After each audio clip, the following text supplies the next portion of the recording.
엎드려! 금고 열고 금반지 전무 담아! 서울 종로 평화롭던 금은방에 울려 퍼진 비명. 하지만 그는 몰랐습니다. 자신이 총을 겨눈 상대가 대한민국 특수부대 출신 투스타 여군이란 사실을.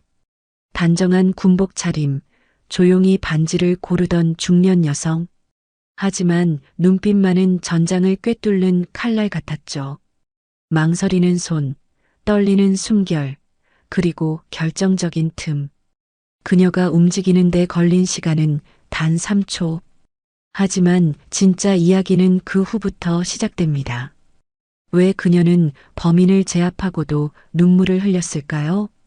그리고 그날 한 남자의 인생은 어떻게 바뀌었을까요? 서울 종로구 통인시장 끝자락에 자리한 오래된 금은방은 오늘도 평범한 하루를 맞이하고 있었습니다.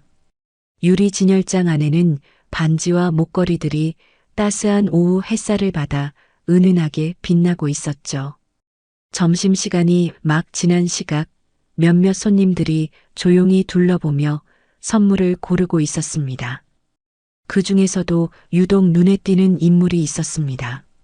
군복을 단정히 입은 중년 여성이 진열대 앞에 서서 반지들을 하나하나 살펴보고 있었습니다.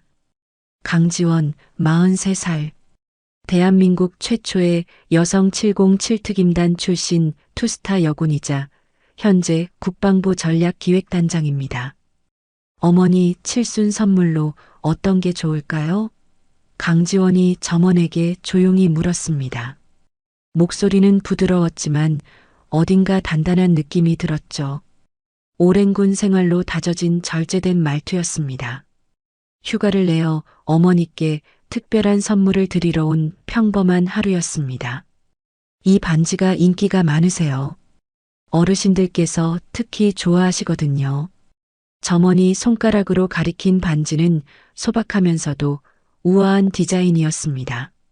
강지원은 고개를 끄덕이며 자세히 들여다봤습니다. 어머니의 주름진 손가락에 어울릴 만한 반지를 찾고 있었죠. 하지만 강지원의 시선은 온전히 반지에만 머물러 있지 않았습니다. 진열대에 비친 거울을 통해 금은방 전체의 상황을 파악하고 있었죠. 특수부대에서 몸에 밴 습관이었습니다. 항상 주변 상황을 점검하고 위험 요소를 미리 감지하는 것 말입니다. 특히 입구 근처에서 계속 왔다 갔다 하는 한 남성의 움직임이 신경 쓰였습니다. 회색 후드티를 입은 그 남성은 이미 금은방 앞을 3번이나 지나갔습니다. 걸음걸이가 불안정했고 손을 주머니에서 뺐다 넣었다 반복하고 있었죠. 강지원의 예민한 촉각이 작동하기 시작했습니다. 뭔가 이상합니다. 강지원이 속으로 중얼거렸습니다. 오랜 특수부대 경험으로 단련된 그녀의 직감은 좀처럼 틀리는 법이 없었죠. 남성의 행동 패턴이 명백히 수상했습니다. 목적이 있어 보이면서도 주저하고 있었죠. 마치 무언가를 결심하려고 애쓰는 것 같았습니다. 금은방 안의 다른 손님들은 아무것도 모른 채 평화로운 쇼핑을 계속하고 있었습니다. 젊은 커플이 약혼 반지를 고르고 있었고 할머니 한 분은 손녀 선물용 목걸이를 찾고 계셨죠. 중년 남성은 아내 생일 선물을 고민하고 있었습니다. 점원들도 친절하게 손님들을 응대하며 일상적인 업무를 처리하고 있었죠. 강지원은 다시 반지에 시선을 돌렸습니다. 어머니 얼굴이 떠올랐죠. 평생 자식들만 챙기시느라 자신을 위한 선물 한번 제대로 받아보지 못하신 어머니. 항상 돈 아껴라, 나는 괜찮다고 말씀하시던 어머니였습니다. 이번 칠순만큼은 정말 특별한 선물을 드리고 싶었습니다. 그런데 강지원의 눈에는 여전히 그 남성의 모습이 걸렸습니다. 이제는 금은방 바로 앞에 서 있었죠. 유리창 너머로 안을 들여다보고 있었습니다. 강지원은 자연스럽게 몸을 돌려 그를 직접 관찰했습니다. 남성의 얼굴에는 땀이 맺혀 있었습니다. 날씨가 춥지도 않은데 말이죠. 손은 계속 떨리고 있었고 숨소리도 거칠어 보였습니다. 뭔가 큰 결심을 하려는 사람의 모습이었습니다. 강지원은 직감적으로 알았죠. 이건 좋지 않은 상황이 될 것이라고. 이 반지로 하겠습니다. 강지원이 결정을 내렸습니다. 점원이 미소를 지으며 포장을 준비하기 시작했죠. 하지만 강지원의 마음은 이미 다른 곳에 가 있었습니다. 혹시 모를 상황에 대비해야 했으니까요. 그런데 바로 그 순간이었습니다. 금은방 입구의 벨이 요란하게 울렸습니다. 아까부터 계속 서성이던 그 남성이 마침내 들어온 것이었죠. 강지원의 모든 신경이 곤두섰습니다. 남성의 표정은 굳어 있었고 이마와 목에는 식은땀이 흘러내리고 있었습니다. 그리고 강지원의 시선이 남성의 손으로 향했을 때 심장이 한번 크게 뛰었습니다. 그의 손에는 무언가가 들려 있었죠. 검은 천으로 감싸져 있었지만 모양으로 봐서는 분명 망치였습니다. 강지원은 즉시 상황을 판단했습니다. 이건 단순한 구매 고객이 아니었죠. 그녀는 조용히 몸의 중심을 낮추며 언제든 행동할 수 있는 자세를 취했습니다. 하지만 겉으로는 여전히 평범한 손님처럼 보였습니다. 다른 손님들이 패닉에 빠지지 않도록 해야 했으니까요. 남성이 금은방 안으로 완전히 들어섰습니다. 그리고 뒤돌아서서 문을 닫았습니다. 강지원은 이제 확신했죠. 이건 강도였습니다. 금은방 안의 평화로운 오후는 이제 끝이 났습니다. 강지원은 마음속으로 각오를 다졌죠. 무슨 일이 일어나든 이곳의 무고한 사람들만은 반드시 지켜내겠다고 말입니다. 그녀의 눈빛이 전장에서처럼 매서워졌습니다. 남성이 금은방 문을 닫는 순간 시간이 멈춘 것 같았습니다. 강지원은 호흡을 깊게 들이마시며 상황을 재빠르게 분석했습니다. 금은방 내부에는 총 6명의 민간인이 있었죠. 젊은 커플 할머니, 중년 남성, 그리고 2명의 점원.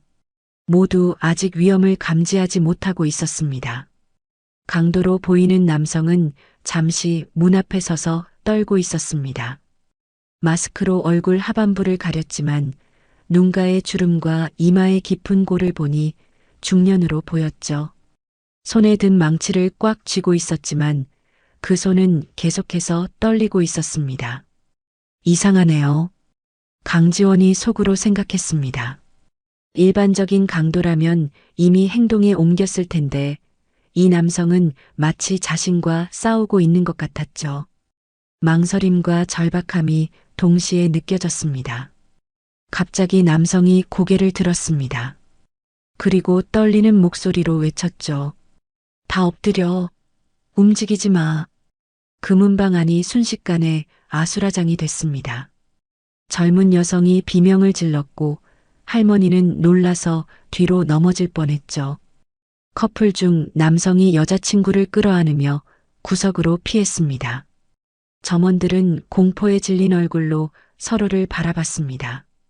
금고 열어. 빨리. 금반지 전부 담아. 남성이 권총을 들어 올리며 소리쳤습니다. 하지만 그 목소리에는 확신이 없었죠. 오히려 울음이 섞여 있는 것 같았습니다. 강지원만은 전혀 움직이지 않았습니다. 여전히 진열대 앞에 서서 남성을 관찰하고 있었죠. 다른 사람들과 달리 공포보다는 냉정함이 그녀의 얼굴에 드러나 있었습니다. 수많은 작전 현장을 경험한 그녀에게 이런 상황은 낯설지 않았으니까요. 아줌마도 엎드리라고.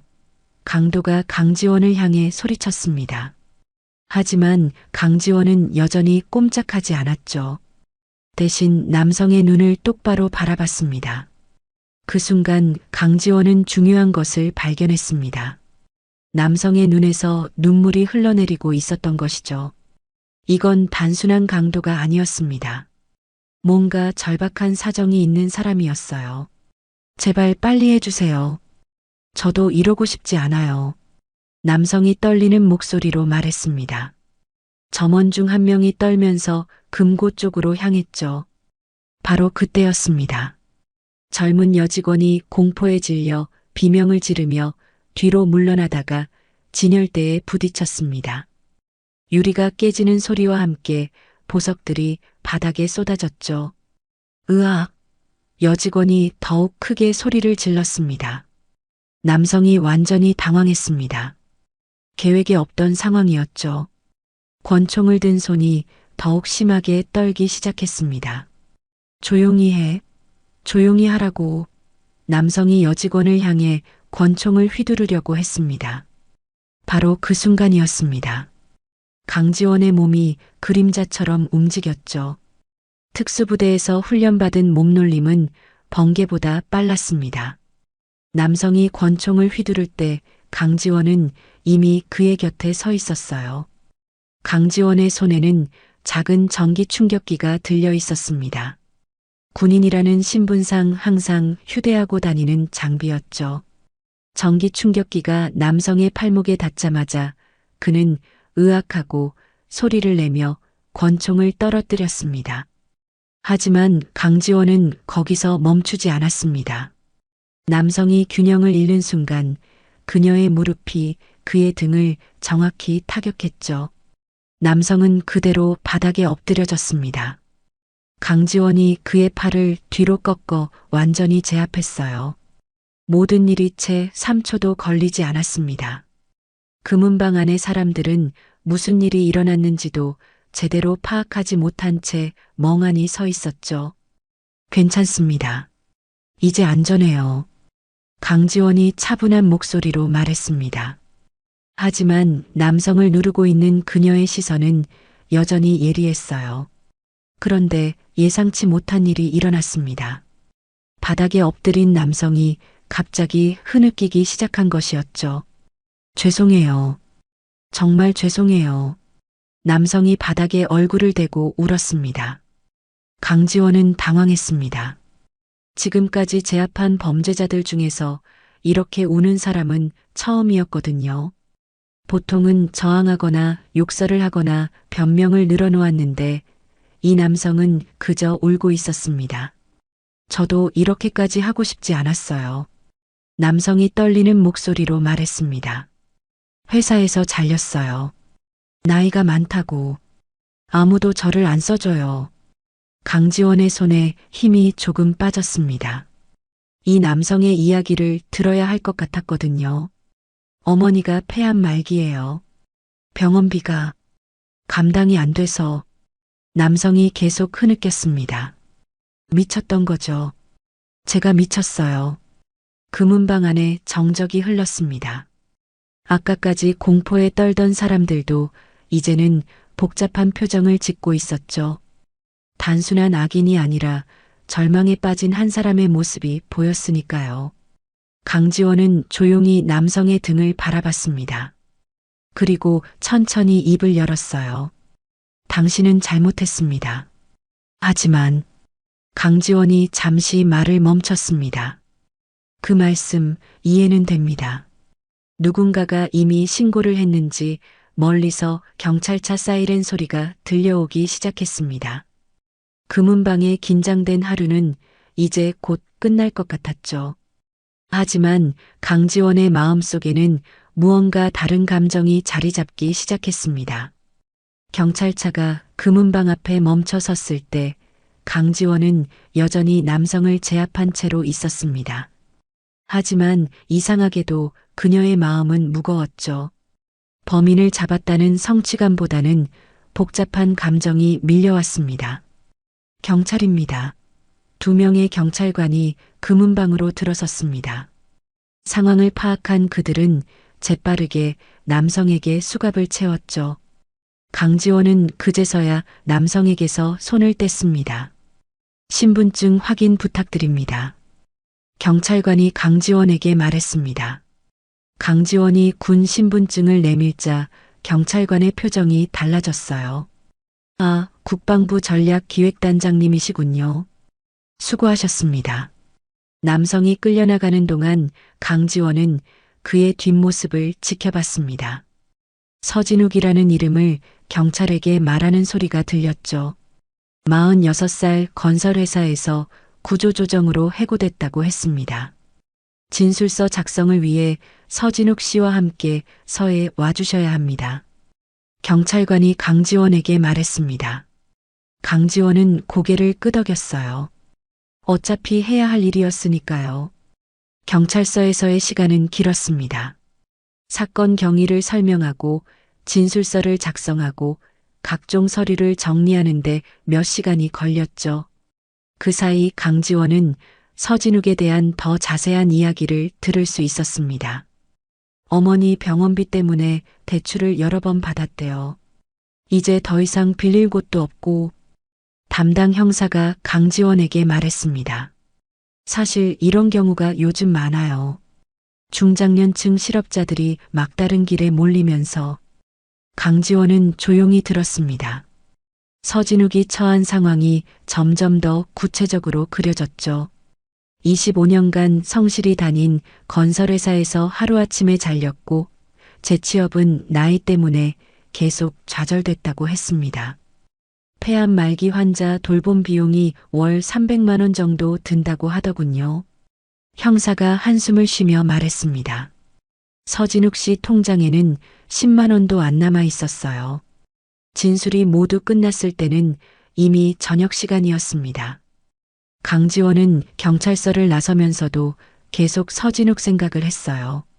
그가 자신을 원망하고 있을까요? 아니면 체포된 것을 다행으로 여기고 있을까요? 집에 돌아온 강지원은 어머니께 전화를 드렸습니다. 어머니, 안녕히 계세요? 응, 지원아. 오늘 선물 사러 간다고 했는데 어떻게 됐니? 강지원은 잠시 말을 멈췄습니다. 오늘 있었던 일을 어떻게 설명해야 할지 고민이 됐어요. 내일 다시 가볼게요. 오늘은 좀 복잡한 일이 있었어요. 무슨 일이야? 다치지는 않았지? 괜찮아요. 어머니도 건강 조심하세요. 전화를 끊고 난 후 강지원은 거실 소파에 앉아 멍하니 천장을 바라봤습니다.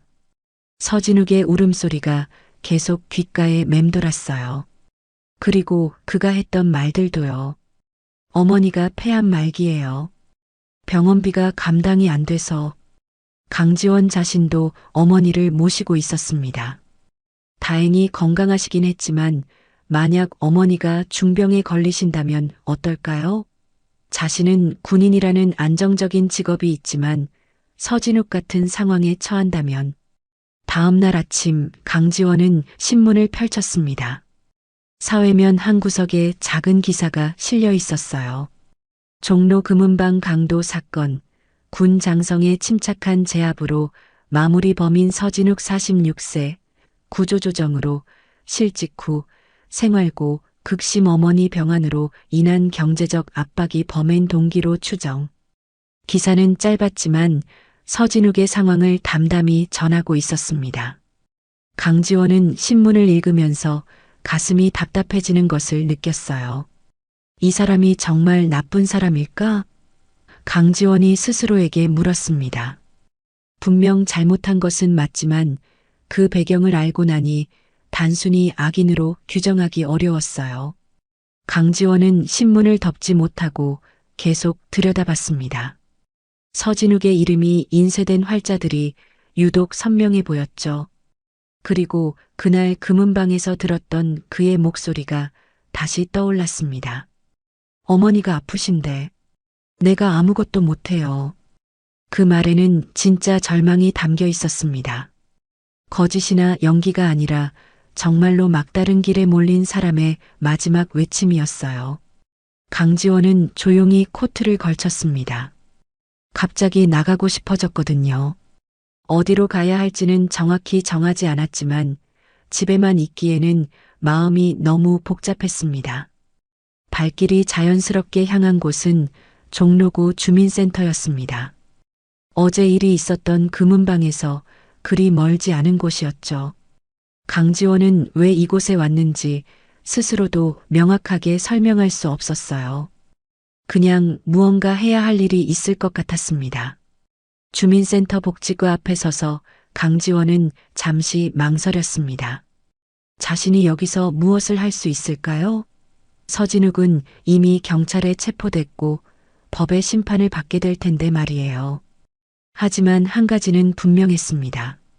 서진욱의 어머니는 여전히 병원에서 치료를 받고 계실 거라는 것이요. 그리고 아들이 사라진 지금 누군가의 도움이 절실할 거라는 것도요. 강지원은 마침내 결심을 굳혔습니다. 복지과 문을 열고 들어갔어요. 주민센터 복지과 창구에는 중년의 여성 공무원이 앉아 있었습니다. 강지원이 다가가자 그녀는 친절한 미소를 지으며 인사했어요. 안녕하세요. 무엇을 도와드릴까요? 강지원은 잠시 망설였습니다. 어떻게 말을 꺼내야 할지 고민됐거든요. 너무 직접적으로 말하면 이상하게 들릴 수도 있었고, 그렇다고 돌려서 말하자니 시간만 낭비할 것 같았어요. 실례합니다. 신문에서 본 사건 관련해서 여쭤보고 싶은 게 있는데요. 강지원이 조심스럽게 말문을 열었습니다. 어제 종로에서 일어난 서진욱이라는 분 말입니다. 복지사의 표정이 조금 굳어졌습니다. 민감한 사안이라는 걸 알고 있었거든요. 죄송하지만 개인정보는 함부로 말씀드릴 수 없어서요. 혹시 가족분이신가요? 아니요.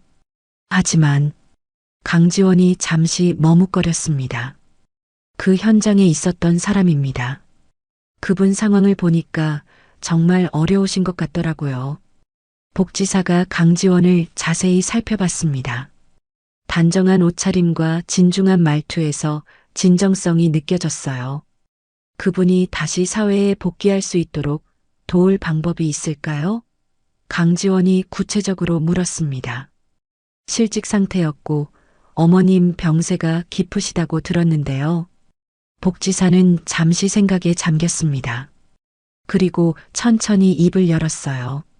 사실 서진욱 씨 경우는 저희도 잘 알고 있어요. 몇 달 전부터 여러 번 상담을 받으러 오셨거든요. 하지만 중장년층 재취업이 쉽지 않아서 어떤 지원을 받을 수 있나요?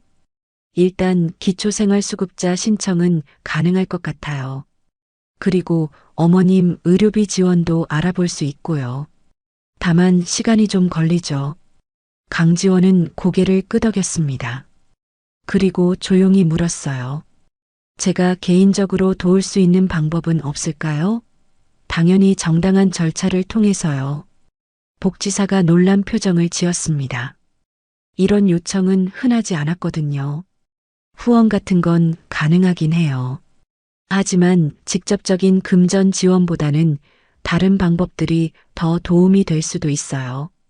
어떤 방법들이요? 어머님 병원 동행이나 각종 서류 준비 도움, 재취업 정보 제공 같은 것들이요. 실제로는 이런 실질적인 도움이 더 절실한 경우가 많거든요. 강지원은 이해했다는 듯 고개를 끄덕였습니다. 돈으로만 해결될 문제가 아니라는 것을 알 수 있었어요. 그럼 제가 어떻게 도움을 드릴 수 있을까요? 일단 서진욱 씨가 교도소에서 나온 후에 연락을 취해 볼 수 있어요. 지금은 법적인 절차가 진행 중이라서요. 강지원은 주민센터를 나서면서도 계속 생각에 잠겨 있었습니다. 서진욱의 어머니는 지금 이 순간에도 병원에서 아들을 기다리고 계실 텐데 과연 누가 돌보고 있을까요? 그날 저녁 강지원은 인터넷을 통해 서진욱이 입원해 있는 병원을 알아냈습니다. 복지사가 언급했던 정보들을 종합해보니 찾을 수 있었어요. 다음 날이 주말이었기 때문에 시간도 있었고요. 토요일 오후 강지원은 그 병원을 찾아갔습니다. 간병인 복장을 한 중년 여성이 복도를 지나가는 것을 보고 간호사실에서 물어봤어요. 서진욱 씨 어머님 문병을 왔는데요. 몇 호실인지 알 수 있을까요? 가족분이세요? 간호사가 물었습니다. 지인입니다. 아들분이 급한 일이 생겨서 대신 왔어요. 간호사가 컴퓨터를 확인하더니 병실 번호를 알려줬습니다. 강지원은 꽃다발을 사서 그 병실로 향했어요. 병실 문을 노크하고 들어갔을 때 침대에 누워 계신 할머니는 창밖을 바라보고 계셨습니다. 몸이 많이 야위어 있었고 산소 마스크를 쓰고 계셨어요. 어머님, 안녕하세요. 강지원이 조심스럽게 말했습니다. 할머니가 고개를 돌리셨습니다. 낯선 사람을 보는 눈빛이었지만 따뜻했어요. 누구세요? 할머니가 작은 목소리로 물으셨습니다. 진욱 씨와 아는 사이입니다. 안부 인사드리러 왔어요. 할머니의 눈에 눈물이 고였습니다. 우리 진욱이가 무슨 일 저질렀다고 하던데 정말 미안해요. 강지원은 가슴이 아팠습니다. 할머니는 아들의 상황을 알고 계셨지만 자신을 탓하고 계셨어요. 괜찮으세요. 진욱 씨도 곧 나아질 거예요. 제가 아프지만 않았어도 애가 이런 짓은 안 했을 텐데. 강지원은 할머니 곁에 앉았습니다. 그리고 조용히 손을 잡아드렸어요. 어머님 잘못이 아니에요. 그리고 진욱 씨도 나쁜 사람은 아니에요. 그냥 너무 힘들었을 뿐이죠. 할머니는 강지원의 손을 꽉 잡으셨습니다. 고마워요. 이런 상황에도 찾아와 주시고. 강지원은 그날부터 정기적으로 할머니를 찾아뵙기로 마음먹었습니다. 이름도 밝히지 않은 채 그냥 진욱이 지인이라고만 하면서요. 할머니께 필요한 것들을 챙겨드리고 병원 스케줄도 함께 확인하고 때로는 그냥 이야기 상대가 되어드리기로 했어요. 집으로 돌아오는 길에 강지원은 생각했습니다. 서진욱을 체포한 것이 맞는 일이었지만 그것만으로는 충분하지 않다는 것을요. 진짜 중요한 것은 그가 다시 사회로 돌아왔을 때 제대로 살 수 있도록 도와주는 것이었어요. 교도소 안의 서진욱은 매일 같은 일과를 반복하고 있었습니다. 새벽 6시 기상, 운동, 식사, 작업, 그리고 긴 밤. 하지만 그에게 가장 힘든 시간은 밤이었어요. 어머니 생각이 끊이지 않았거든요. 어머니는 지금 어떻게 지내고 계실까? 서진욱은 매일 밤 천장을 바라보며 이 생각만 했습니다. 자신 때문에 더 큰 고통을 받고 계시지는 않을까 걱정됐어요. 감방 동료들은 서진욱을 신기하게 바라봤습니다. 다른 죄수들과 달리 그는 싸우지도 않고 불평하지도 않았거든요. 그냥 조용히 주어진 일을 묵묵히 해나갔어요. 진우가 뭔가 다르네. 같은 감방에 있던 김 씨가 말했습니다. 보통 처음 들어온 사람들은 적응 못해서 난리인데 별다를 게 없어요. 그냥 후회만 될 뿐이죠. 후회? 뭘? 서진욱은 잠시 말을 멈췄습니다. 그리고 천천히 입을 열었어요. 어머니를 혼자 두고 온 것. 그리고 바보같이 범죄를 저지른 것. 김 씨는 서진욱의 사연을 듣고 나서 고개를 끄덕였습니다. 비슷한 처지의 사람들이 많았거든요. 그래도 다행이야. 사람 다치게 한 건 아니니까. 그게 정말 다행입니다. 만약 누군가 다쳤다면 서진욱이 몸서리를 쳤어요. 한 달이 지난 어느 날 서진욱에게 편지가 도착했습니다. 어머니로부터 온 첫 편지였어요. 떨리는 손으로 편지를 열어봤습니다. 진우가 어머니는 괜찮다. 걱정하지 말거라. 병원에서 친절한 분들이 많이 도와주고 있어. 특히 자주 오시는 한 분이 계시는데 참 고마운 분이야. 너도 거기서 건강 챙기고 나쁜 생각하지 말거라. 서진욱은 편지를 읽으며 울었습니다. 어머니는 여전히 자신을 걱정해주고 계셨고 누군가 도와주고 있다는 소식에 안도했어요. 하지만 동시에 궁금했습니다. 그 친절한 분이 누구일까요? 편지에 답장을 썼습니다. 어머니, 제가 정말 죄송해요. 하지만 여기서도 하루하루 바르게 살고 있어요. 어머니를 도와주시는 분께 정말 감사하다고 전해주세요. 누구신지는 모르지만 평생 은혜를 잊지 않겠습니다. 서진욱은 교도소에서 모범적으로 지냈습니다.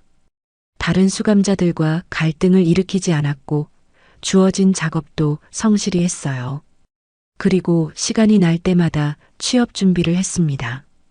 교도소 내 직업 훈련 프로그램에도 적극적으로 참여했어요. 건설 현장에서 오랫동안 일했던 경험을 살려서 안전관리 자격증을 취득했습니다. 컴퓨터 기초과정도 수강했어요. 서진욱 씨, 정말 열심히 하시네요. 직업상담사가 말했습니다. 이 정도면 출소 후 재취업도 충분히 가능할 것 같은데요. 정말일까요? 서진욱이 조심스럽게 물었습니다. 물론이죠. 요즘은 사회적 기업이나 협동조합에서 이런 분들을 많이 채용하고 있어요. 특히 안전관리 같은 자격증이 있으면 더욱 유리하고요. 서진욱은 희망을 품기 시작했습니다. 어머니께 더 이상 짐이 되지 않을 수 있을 것 같았어요. 몇 달 후 서진욱은 또 다른 편지를 받았습니다. 이번에는 주민센터 복지과에서 온 것이었어요. 서진욱 씨, 출소 후 취업 관련해서 좋은 소식이 있습니다. 종로구 소재 복지관에서 행정보조 직원을 모집하고 있는데 추천하고 싶습니다. 자세한 내용은 출소 후 상담을 통해 안내해 드리겠습니다.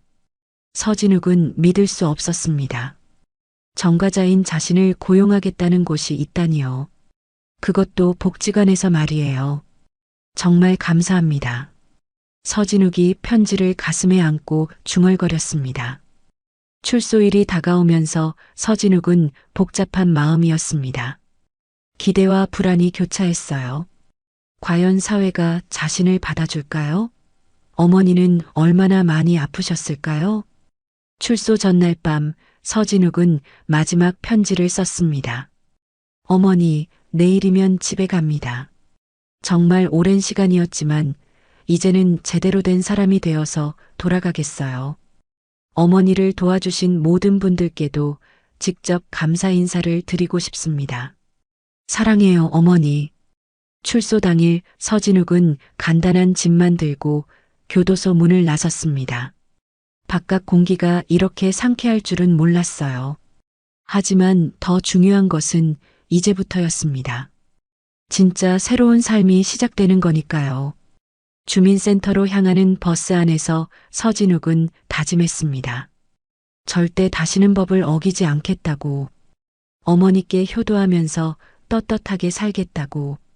그리고 자신을 도와준 모든 분들의 은혜에 보답하겠다고 말이에요. 버스가 종로구에 도착했을 때 서진욱의 눈에 눈물이 고였습니다. 이곳에서 자신의 인생이 무너졌지만 이제는 이곳에서 다시 시작할 수 있게 된 거였어요. 복지관에서의 면접이 기다리고 있었습니다. 새로운 직장, 새로운 동료들, 그리고 새로운 희망이 말이에요. 서진욱은 깊게 숨을 들이마시고 복지관 문을 열었습니다. 복지관의 첫 출근 날, 서진욱은 새벽 5시에 일어났습니다. 긴장과 설렘이 뒤섞인 마음으로 정성스럽게 면도를 하고 옷을 차려입었어요.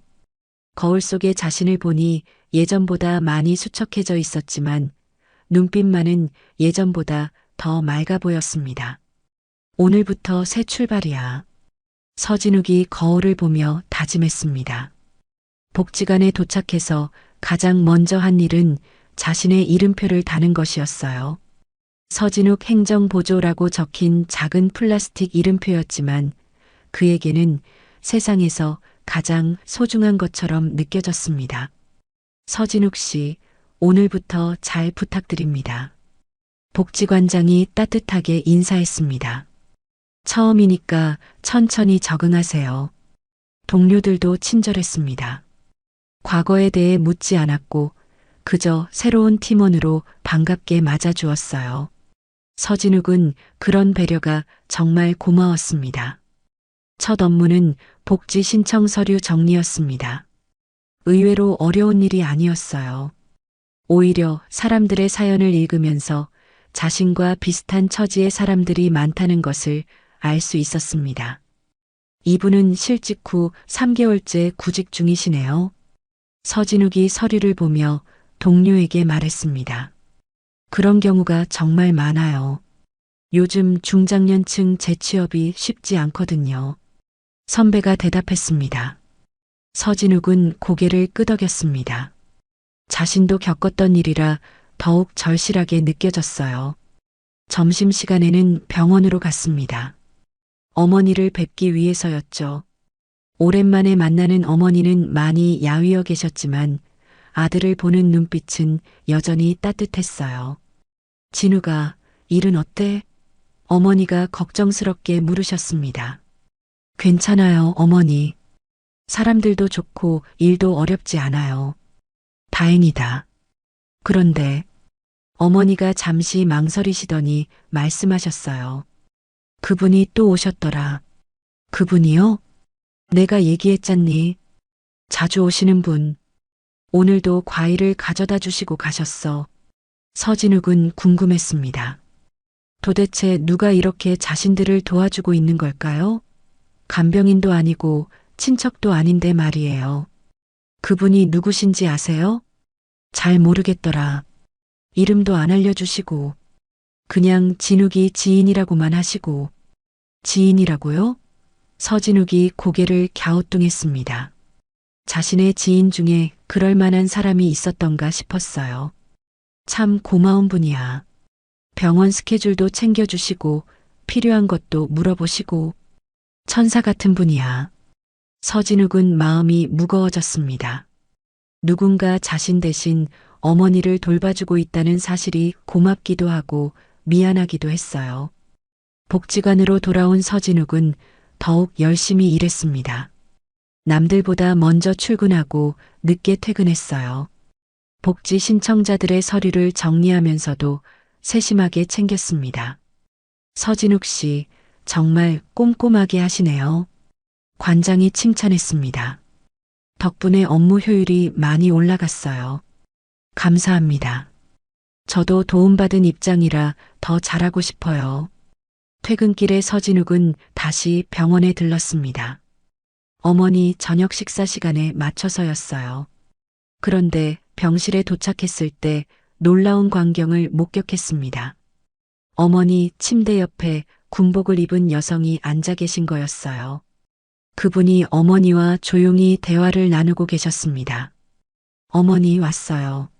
서진욱이 인사했습니다. 군복 입은 여성이 고개를 돌렸습니다. 그 순간 서진욱은 깜짝 놀랐어요.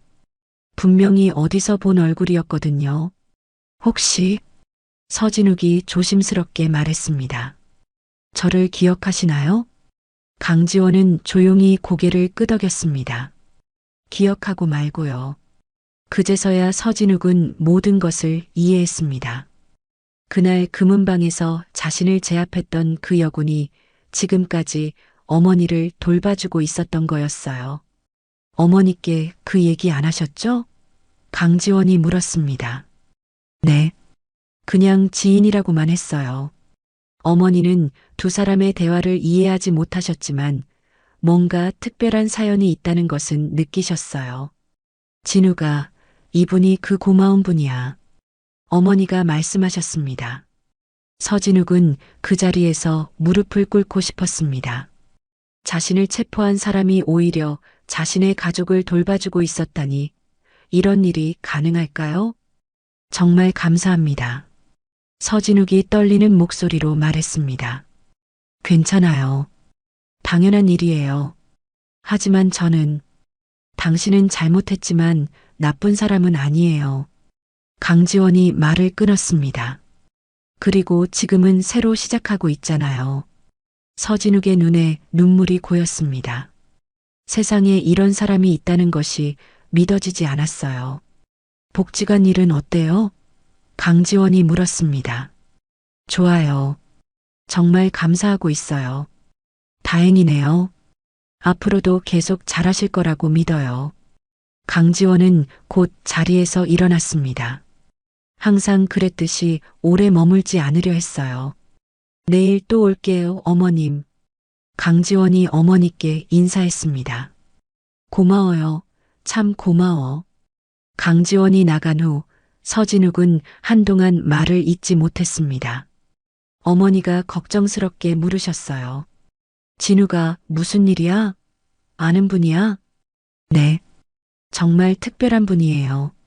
그날 밤 서진욱은 잠을 이루지 못했습니다. 강지원의 모습이 계속 떠올랐어요. 자신에게 총을 겨누는 대신 다시 살 기회를 준 사람. 법으로 처벌하는 것에 그치지 않고 진짜 회복할 수 있도록 도와준 사람. 이런 사람이 진짜 군인이구나. 서진욱이 생각했습니다.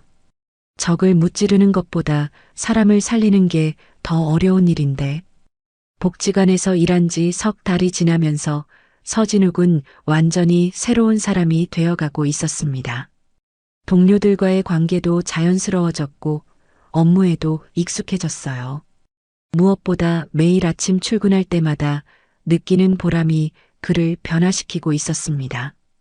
서진욱 씨, 이번 달 민원 처리 건수가 정말 많네요. 관장이 월말 회의에서 말했습니다. 특히 어르신들이 서진욱 씨를 많이 찾으시더라고요. 감사합니다. 제가 경험했던 일들이 도움이 되는 것 같아요. 실제로 서진욱은 복지 신청자들과 특별한 공감대를 형성하고 있었습니다. 실직의 아픔, 가족 부양의 부담, 사회의 냉대 같은 것들을 직접 겪어봤기 때문에 그들의 마음을 진심으로 이해할 수 있었어요. 아저씨, 정말 고마워요. 한 할머니가 서진욱에게 말했습니다. 다른 곳에서는 서류만 보더니 여기서는 내 마음까지 알아주네요. 이런 말을 들을 때마다 서진욱은 자신이 제자리를 찾았다는 느낌이 들었습니다. 과거의 실수가 오히려 지금의 일에 도움이 되고 있었어요. 그런데 어느 날 퇴근길에 서진욱은 충격적인 소식을 들었습니다. 병원에서 전화가 온 것이었죠. 서진욱 씨, 어머님 상태가 급격히 나빠지셨어요. 빨리 오세요. 서진욱은 뛰듯이 병원으로 갔습니다. 중환자실 앞에서 의사를 만났어요. 많이 힘드실 거예요. 아마 며칠 안에. 의사가 조심스럽게 말했습니다. 서진욱의 다리에 힘이 빠졌습니다. 이제 막 새로운 삶을 시작했는데 어머니를 잃게 될 상황이었어요. 중환자실에서 어머니는 의식을 잃은 채 누워 계셨습니다. 각종 의료기기들이 어머니를 둘러싸고 있었죠. 서진욱은 어머니 손을 잡고 눈물을 흘렸습니다. 어머니, 저 이제 정말 잘 살고 있어요. 그러니까 힘내세요. 하지만 어머니는 대답하지 않으셨습니다. 다만 약한 숨소리만 들릴 뿐이었어요. 그때 중환자실 문이 열렸습니다. 강지원이 들어온 것이었죠. 그녀도 병원에서 연락을 받았나 봅니다. 어떻게 되신 거예요? 강지원이 조용히 물었습니다. 갑자기 악화되셨대요. 의사가 며칠 안에라고. 강지원은 아무 말 없이 서진욱 옆에 앉았습니다. 두 사람은 조용히 어머니를 지키고 있었어요. 모든 게 제 잘못이에요. 서진욱이 중얼거렸습니다. 제가 그런 짓만 안 했어도. 그런 말하지 마세요.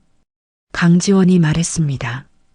어머님은 당신이 다시 바르게 사는 모습을 보셨어요. 그것만으로도 충분히 의미 있는 일이에요. 하지만 어머님께서 가장 원하셨던 건 당신이 행복한 거였을 거예요. 지금 당신은 그 모습을 보여드렸잖아요. 서진욱은 강지원의 말에 조금 위로가 됐습니다. 그렇다면 자신이 할 수 있는 건 끝까지 어머니 곁을 지키는 것뿐이었어요.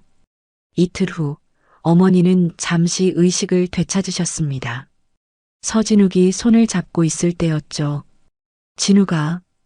어머니가 힘없는 목소리로 불렀습니다. 네, 어머니. 여기 있어요. 너 잘하고 있지?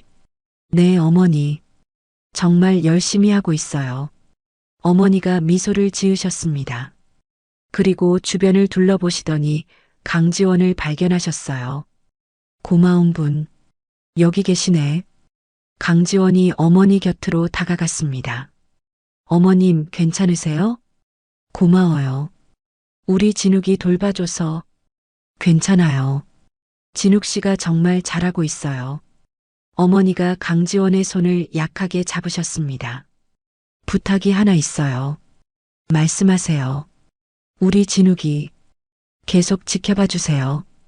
혼자서는 아직 불안해서. 강지원의 눈에 눈물이 고였습니다. 약속드릴게요, 어머님. 어머니는 안심한 듯 눈을 감으셨습니다.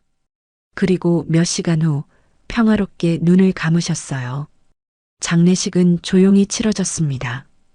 복지관 동료들과 몇몇 지인들이 참석했어요. 강지원도 끝까지 함께했습니다. 정말 감사합니다. 서진욱이 장례식 후 강지원에게 말했습니다.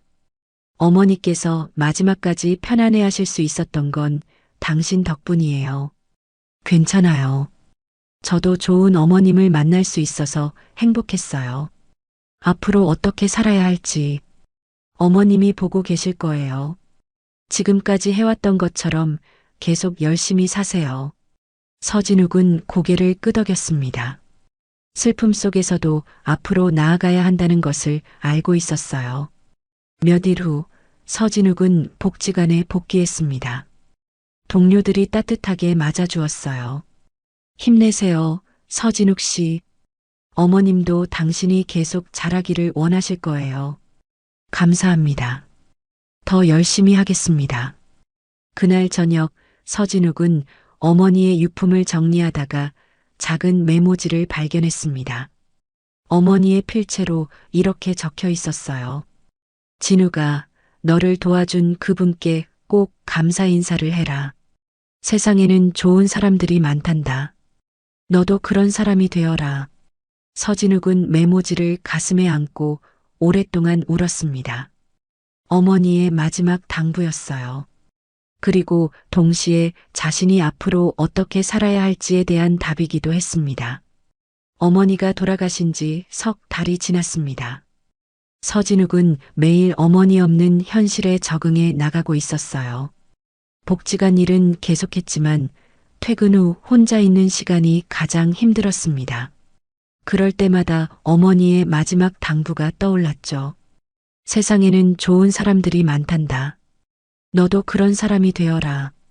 어느 따스한 봄날 오후 서진욱은 특별한 계획을 세웠습니다. 그동안 마음속으로만 품고 있던 감사의 마음을 제대로 전하고 싶었거든요. 꽃집에서 하얀 장미 한 송이를 샀고 작은 케이크도 준비했습니다. 케이크 상자에는 정성스럽게 감사합니다 라는 글씨를 적었어요. 서툰 글씨체였지만 진심이 담겨 있었습니다. 오늘은 꼭 만나야 해. 서진욱이 혼잣말로 중얼거렸습니다. 강지원이 자주 가신다고 들었던 종로 금은방으로 향했습니다. 그곳은 모든 일이 시작된 곳이기도 했죠. 서진욱에게는 인생이 바뀐 운명적인 장소였어요. 금은방에 도착했을 때 다행히 강지원이 그곳에 있었습니다. 예전처럼 진열대 앞에서 반지를 보고 계셨어요. 서진욱은 잠시 망설였습니다. 과연 자신이 다가가도 될까요? 용기를 내어 강지원에게 다가갔습니다. 서진욱은 떨리는 손으로 꽃과 케이크를 건넸습니다. 정말 감사합니다. 강지원이 선물을 받으며 조금 놀란 표정을 지었습니다. 이런 걸 왜? 어머니가 마지막까지 당신 얘기를 하셨어요. 서진욱의 목소리가 떨렸습니다. 그 좋은 분 얘기를요. 지금은 하늘에서 제 모습을 보고 계실 거예요. 강지원의 눈가가 촉촉해졌습니다. 네. 평안하게 가셨어요. 당신이 지켜봐 주신다는 약속을 듣고 나서요. 저는 별다른 일을 한 게 없는데요. 아니에요. 서진욱이 고개를 저었습니다. 저를 죽이지 않고 다시 살게 해주셨잖아요. 그때 당신이 방아쇠를 당겼다면 그런 생각은 하지 마세요.